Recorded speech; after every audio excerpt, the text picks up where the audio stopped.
మిథున రాశి వారికి ఈ వారం మిశ్రమమైనటువంటి ఫలితాలు గోచరిస్తూ ఉన్నాయి.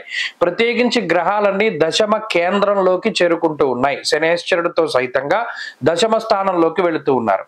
కర్మస్థానము, వృత్తి ఉద్యోగాలకి సంబంధించిన స్థానం, ఆకస్మికంగా ఉద్యోగాన్ని వదిలిపెట్టేయడానికి అవకాశాలు ఎక్కువగా ఉండేటువంటి వారము ఈ వారము, పై వారాలు కూడా. చేస్తున్నటువంటి ఉద్యోగాల్లో పింకు స్లిప్లు ఇస్తూ ఉంటారు, లేదా వదిలి వెళ్ళిపోమంటారు, లేదా వెళ్ళమని లేక పొగబెడుతూ ఉంటారు. ఇలా ఉద్యోగ పరంగా, వృత్తిపరంగా అనేకమైనటువంటి సమస్యలు ఎదుర్కోవడానికి ఈ వారం అవకాశం ఉంటుంది.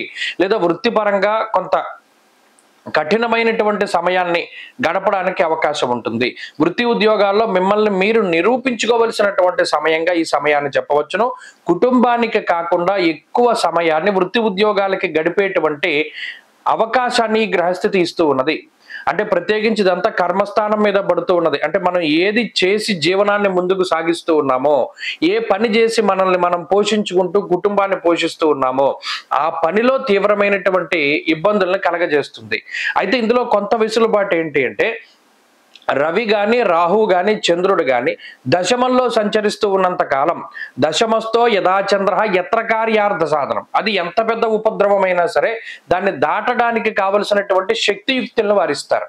ఇక్కడ మిగతా గ్రహస్థితి కొంత ఇబ్బందికరమైన పరిస్థితులను సృష్టిస్తే దాన్ని దాటడానికి అనువైనటువంటి గ్రహస్థితి కూడా దశమంలోనే ఉన్నది. కాబట్టి ఇక్కడ ఒక విషయాన్ని గుర్తుపెట్టుకోవాలి. సముద్రంలో చూడండి ఆటుపోట్లు అంటారు. ఒక కెరటం ముందుకు ఎంత స్పీడ్గా వచ్చిందో అంత స్పీడ్గా వెళ్ళిపోతుంది. అలాగే ఈ మిథున రాశి వారికి కష్టాలు లేదా ఇబ్బందులు అనేటువంటివి కూడా అంతే స్పీడ్గా వస్తాయి, అంతే స్పీడ్గా వెళ్ళిపోతాయి. ఆ వెళ్ళిపోయేటువంటిది కూడా స్పీడ్గా ఉంటుంది. కాబట్టి అక్కడ ఇబ్బంది లేదు. కష్టము వస్తుంది, దాన్ని తొలగిపోయేటువంటి మార్గం కూడా దాని వెన్నంటే వస్తుంది. కాబట్టి ఎప్పుడు కూడా ఉపద్రవాన్ని చూసి భయపడి క్షణికంలో నిర్ణయాలు తీసుకోకండి. ఇది ప్రధానంగా చెప్పదగినటువంటి విషయం. ఉద్యోగంలో ఇబ్బందిగా ఉంది, మానేస్తాను, వదిలేస్తాను, అవి చేయకండి. దాని తరుణోపాయం కూడా అక్కడే దొరుకుతుంది. కాబట్టి ఇవి కీలకంగా మనం చూసుకోవలసినవి. ఈ వారంలో ప్రత్యేకించి దశమ భావం మీద గ్రహాల యొక్క సంపత్తి జరుగుతూ ఉన్నది కాబట్టి ఈ విషయాన్ని దృష్టిలో పెట్టుకోవాలి. జన్మకుజుడు, వ్యయగురుడు ఎప్పట్లాగానే కొంత ఖర్చుని సూచించేటువంటి గ్రహాలు అయినప్పటికీ ఇబ్బంది పడవలసినటువంటి అవసరం లేదు. ఉద్యోగపరమైనటువంటి క్రియాశీలక మార్పులు ఉంటాయి. అనుకోకుండా ఉద్యోగంలోనే బోనస్లు కూడా వస్తాయి. డబ్బుకి డబ్బు వస్తుంది, కష్టము వస్తుంది. కాబట్టి ఈ విషయాలను దృష్టిలో పెట్టుకోండి. ఆరోగ్యపరంగా ఈ వారం సాధారణమైనటువంటి గ్రహస్థితి ఉన్నది. కుటుంబపరమైనటువంటి విషయాలు మిశ్రమంగా ఉన్నాయి.